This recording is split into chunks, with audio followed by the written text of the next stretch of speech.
Mkuu na shule wa stafu nzima na shule yote kwa matokeo ya mwaka huu.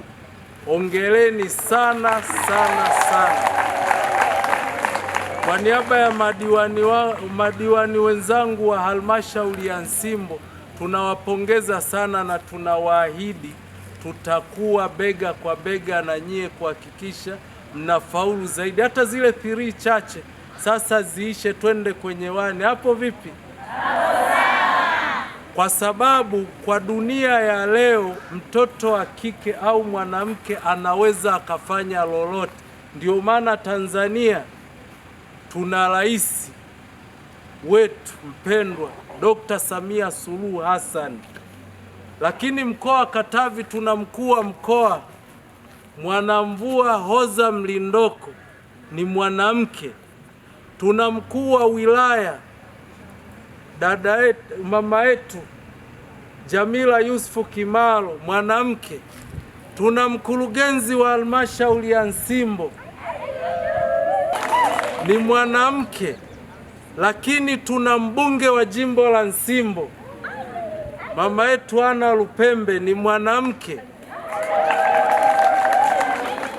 Tuna afisa tarafa wa tarafa ya Nsimbo, ni dada yetu Veronica, naye ni mwanamke. Tuna mkuu wa shule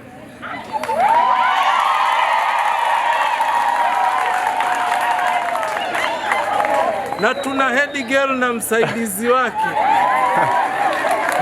wote, lakini bado tuna mamontres pia, si na nyie wote. Sasa uongo kweli? Kwa hiyo halmashauri ya Nsimbo na shule hii kwa ujumla tumebarikiwa, na hata mimi na watoto wa kike 3. Hapo vipi? Kwa hiyo pambaneni sana kusoma kwa bidii. Tunakubaliana Ndio. Sasa kingine, kama umekuja kusoma unatakiwa uhakikishe unasoma kwa bidii kweli kweli. Mwalimu kazi yake ni kufanikisha wewe usome, si ndio? Sasa wewe ili uweze kusoma na kufanya vizuri lazima mwalimu akupe mahitaji yako. Amekupa mahitaji yako afu unaenda kulala, nani atasoma? Si hakuna atakaye kusomea, si ndio? Kwa hiyo inapaswa nini? Msome. Na ili uweze kusoma lazima uhakikishe unakuja kwa wakati shuleni. Sisi tunaelewana Ndio. Ukitoka nyumbani straight wapi? Shule. Na ukitoka shule straight nyumbani. Sasa kuna wengine wanatoka nyumbani, anaenda kwanza, anafika Mpanda mjini, anakaa siku hizi, anafanya starehe zake, kula chipsi, kuku, sijui nini huko na watu wengine, afu ndo anakuja. Sasa wakati huo umebaki kule hizo siku 2, unarudi hapa na nini? Unarudi na nini? Na kinini? Aha, kumbe mnajua. Unatakiwa ukitoka nyumbani straight na ukitoka shule straight, lakini ukifanya mambo yako pale katikati, kama unahitaji kuwa daktari hautakuwa, kama unahitaji kuwa injinia kama unahitaji kuwa mwalimu hautakuwa.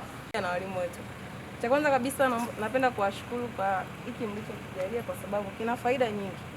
Unaweza ukafikiri kwamba ni kidogo, lakini kwetu sisi wanafunzi kina faida kubwa sana. Cha kwanza, sisi inatusaidia pia ku create attention and participation in the class. Sio rahisi by using the rock way. Tuko darasani na mwana mwalimu kila siku anashika jaki, lakini anapokuja sasa naona neka projector inakupa hamasa ya wewe kufanyaje, kuendelea kusoma. Kwa hiyo inatusaidia sana. Pia wanafunzi wenzangu, napenda kuwaasa pia kwamba yes, we have those resources, tuna receive, tunapata, but are you able to use it? Tumepokea projector ndio kwa ajili ya kusomea, lakini are you able to use it? Uko tayari kuitumia? Itumie, kwa sababu nafasi ulionao ni ya kutafuta. Inawezekana kuna wengine wameshindwa, lakini wewe una nafasi.